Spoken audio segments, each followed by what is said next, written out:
선생님들 안녕하세요. 역전입니다. 반갑습니다.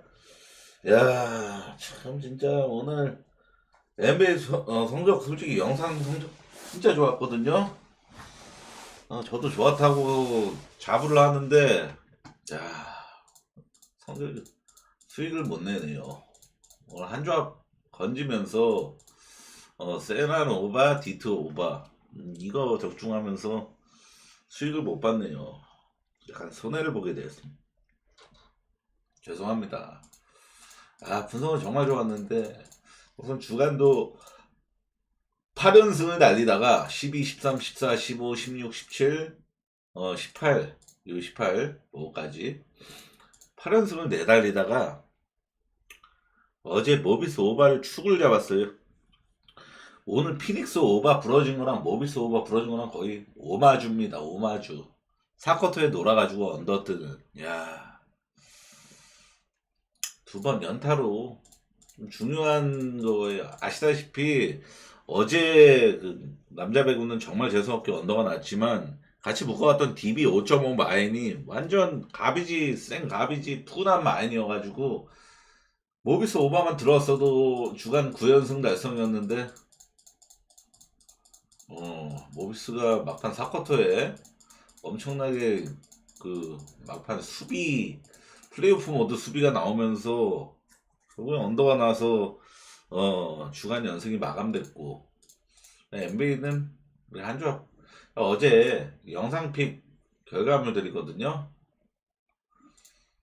자, 디트 경기 유타 프레네 오바 다 맞았고 그리고 오클 경기는 오클 마인이 오클라호마가 내일 오늘 그러니까 내일 마이애미랑 백투백 경기에 예정돼 있었잖아요. 백투백 신경 쓰느냐고 주전들을 좀 벤치에 오래 앉혔는데 이 구간에서 올레나 17대 0 스코어링 런드다.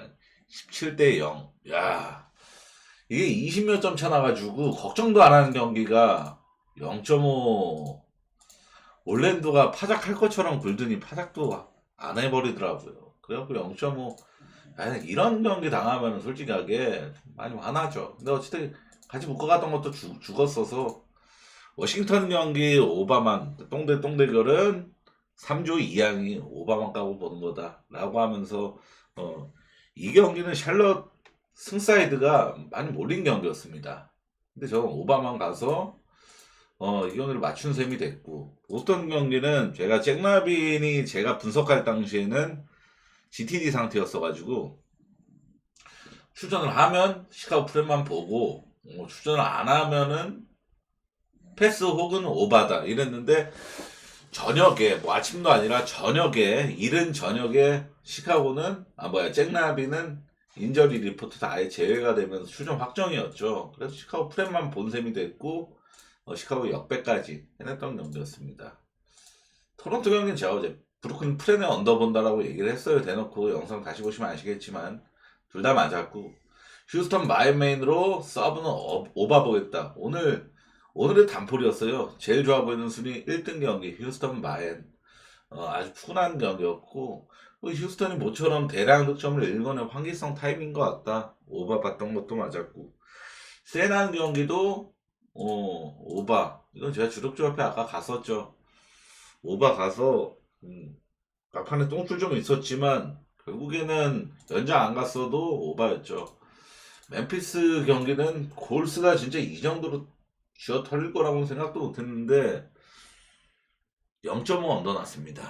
이것도 진짜로 이 0.5 이제 공포증이 생겨요. 정말. 그리고 피닉스 경기 결국에는 휴스턴 마인하고 피닉스 오바를 갔거든요. 휴스턴 마인하고 이 피닉스 오바. 야, 이거를 메인으로 오바 보고 서브로 인디 프렘 봤는데 저는 피닉스가 이 정도로 무기력한 경기가 나올 거라고는 생각을 못했죠. 홈 경기이기도 하고 그래가지고 뭐 아시다시피 피닉스 뭐 일반승이건 뭐 마연승이건 오늘 충분히 많이 몰린 경기였습니다.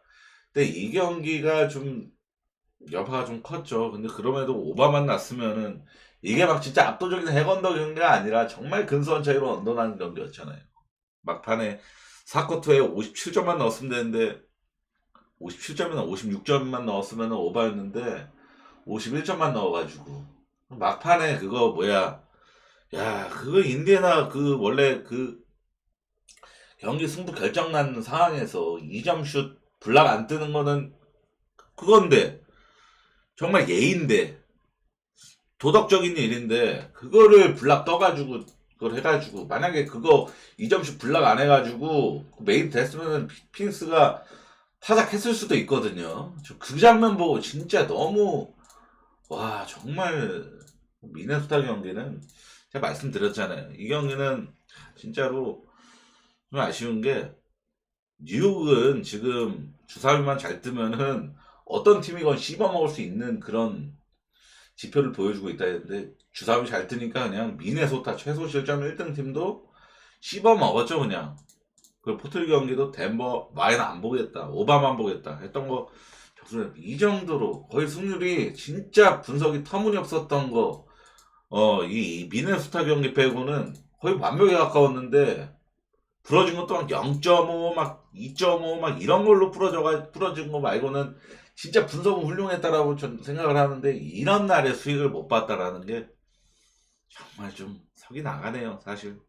정말 좀 석 나가네요. 내일 세 경기 있습니다. 세 경기 좀 야물딱지게 진행을 해서 좀 수익을 한번 내보죠. 세 경기 있는 걸로 잘 좀 쥐어짜서 필라랑 샬럿 경기입니다. 샬럿이 혼자 백투백이죠. 오늘 워싱턴한테 졌는데 워싱턴 상대로 좋은 수비를 펼쳤다고 보긴 정말 어렵습니다. 우선 반면 샬럿이 여기 써져 있다시피 3점 성공률을 18.6%를 기록하면서 워싱턴이라는 수비가 나쁜 팀 상대로도 슈감이 나쁘니까 팀야투도 40%대 완전 극초반을 기록했고 완전 전형적으로 샬럿이 그냥 무기력한 경기를 했습니다. 가드이나 샬럿은 올 시즌 백투백 기록 자체도 굉장히 나쁜 1승 4패인가 그렇습니다. 굉장히 나쁜 팀이라서 이거는 필라가 지금 그러고 엠비드도 GTD 상태거든요. 격상한 겁니다. GTD로. 그러니까 보통 이렇게 장기 부상, 뭐 엠비드가 뭐 복귀한 다음에 또 부상당해가지고 장기 부상이라고 할 수는 없겠지만 부상 중이던 선수가 GTD로 격상을 했다라는 거는 이제 복귀가 매우 가까워졌다라는 건데 필라델피아 이번 경기 치르고 다음 경기 백투백 경기죠. 그러니까 이거는 솔직하게 뭐 엠비드가 복귀할 것 같다 이렇게 얘기하면 정말 안 되는 거고 자 필라델피아가 내일 바로 클블 원정 백투백 있잖아요.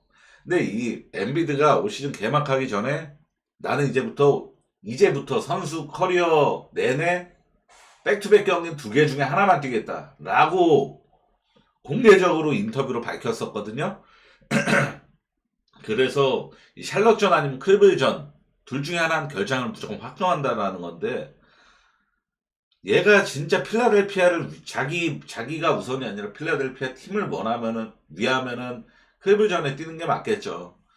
샬럿 가뜩이나 백투백인데 그러니까 엠비드는 결정한다라고 보고 분석하는 게 맞습니다. 이건 엠비드 출전할 수도 있다라는 기대감은 아예 그냥 버리고 분석하는 게 맞아요. 자, 지금 가뜩이나 백투백으로 지쳐있는 샬럿이 또 원정 백투백이기도 한데 이 필라를 상대한다고 매우 부담스럽죠. 필라가 샬럿 상대로 9연승 중인 팀입니다. 상대 전적도 이 정도로 압살이고 상성적으로도 필라델피아가 샬럿만 만나면 어떤 상황에서건 이겼다라는 게 좀 중요하거든요. 필라델피아가 올 시즌엔 솔직히 필라델피아가 정말 강팀, 프로번 강팀, 이란 타이틀이 무색한 그런 팀이잖아요. 근데 이런 상황에서도 올 시즌에 필라를 벌써 3번 만났고 3번은 다 이겼습니다. 아무리 상황이 안 좋고 라인업이 정말 처참한 상황이어도 샬럿만큼은 다 이겼다라는 거예요. 그 정도로 필라가 샬럿한테는 절대 안 진다라는 이런 고집가도 같은 그런 모습을 보여주고 있는데 그리고 양팀 맞대결이 보시면 아시겠지만 이 3일 전에 12월 16일에 양팀 맞대결이 있었죠. 샬럿하고 필라델피아. 이날에 필라가 보시면 아시겠지만 120점을 넘겼습니다. 그 전까지 필라델피아는 110점도 넘겨본 적이 없었던 팀이었음을 생각을 해보면은 야투가 솔직히 매우 잘 터졌어요. 이날에 폴조지는 뭐 전형적인 주사위 선수라는 거 다들 아실 거고 맥시랑 폴조지가 둘 다 주사위가 5, 6 막 이렇게 나오면서 필라델피 결국엔 이 야투를 책임진 게 폴 조지랑 이 맥시 두 명의 합작입니다. 그래서 이런 상당히 좋은 야투를 기록하면서 120점을 넘긴 건데, 그러니까 이런 솔직히 말해서 필라델피아가 뭐 휴식도 훨씬 길었고 홈에서 샬럿 상대로 가뜩이나 상성 좋은 샬럿 상대로 또다시 대량 득점을 읽어낼 것이다 라고 볼 수도 있겠지만, 확률적으로 봤을 때 필라델피아는 올 시즌에 오펜 레이팅이 하위권에 있는 팀이고 최하위권 수준의 팀이고, 그러고 페이스도 굉장히 느린 팀입니다. 제가 이게 경기가 3경기밖에 없다면 페이스도 좀 정리해놨어요. 97.7이 26위. 리그에서 4번째로 느린 팀이라는 거죠. 지금 최근 5경기 기준으로. 그러니까 필라델피아는 솔직히 어떤 팀이랑 만나도 굉장히 느린 농구를 하는 팀이고, 공격 작업 자체가, 공격 셋업 자체를 굉장히 좀 빠른 템포의 공격을 선호하지 않는 그런 팀입니다.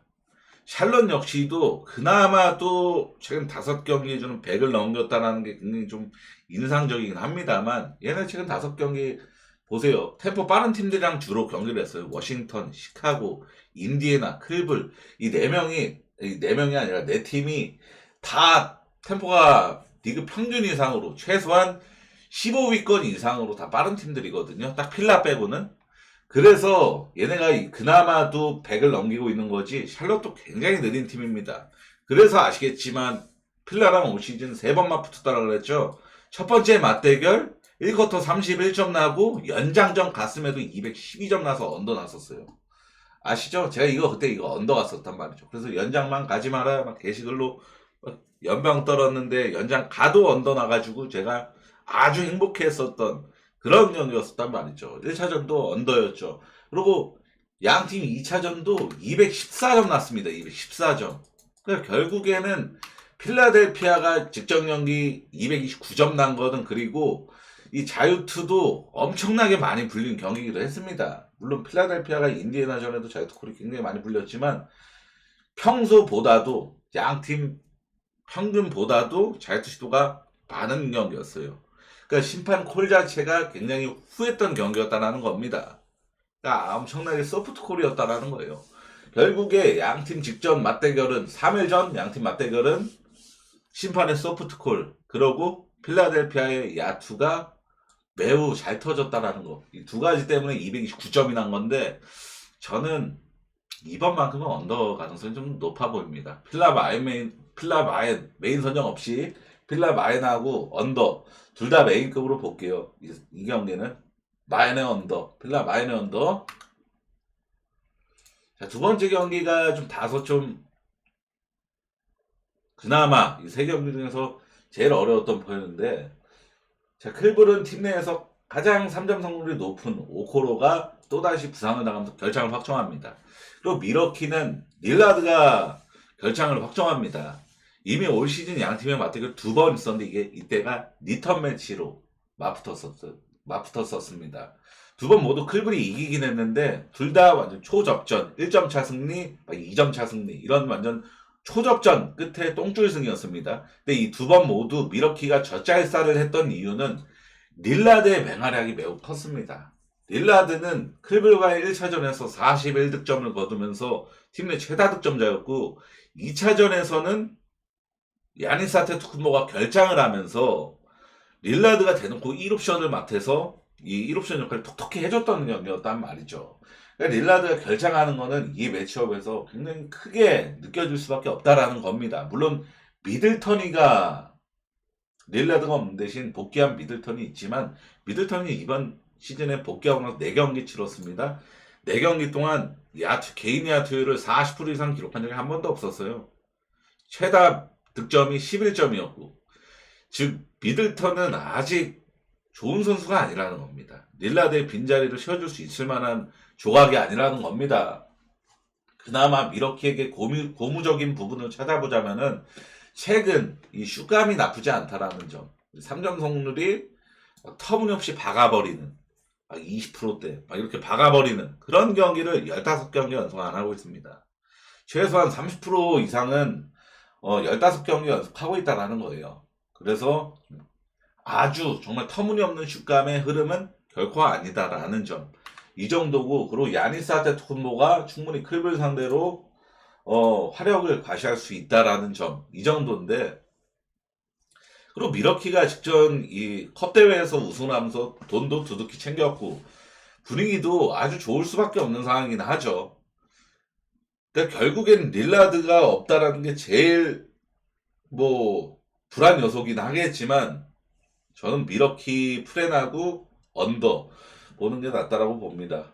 왜냐하면은 결국에는 이 크빌 경기도 보시면 아시겠지만 얘네가 양궁 컬러가 짙다. 3점 의존도가 시카고랑 보스턴 마냥 막 진짜 3점 시도가 정말 많은 팀이고 그런 팀인 솔직히 그렇다라고 확실히 얘기하기는 어렵거든요. 왜냐하면은 이런 막 50개 3점 50개 던지고 47개 던지고 이런 거는 보스턴급으로 많이 던진 건 맞아요. 근데 이런 33개, 38개 이렇게 던진 경우도 분명히 있습니다.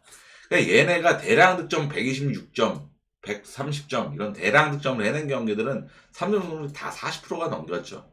그러니까 결국에는 클블이 대량 득점을 하는 경우는 3점 슛이 좀 터지는 날이 되어야 대량 득점할 가능성이 매우 높은 팀인데 미러키가 지금 수비 지표를 보면은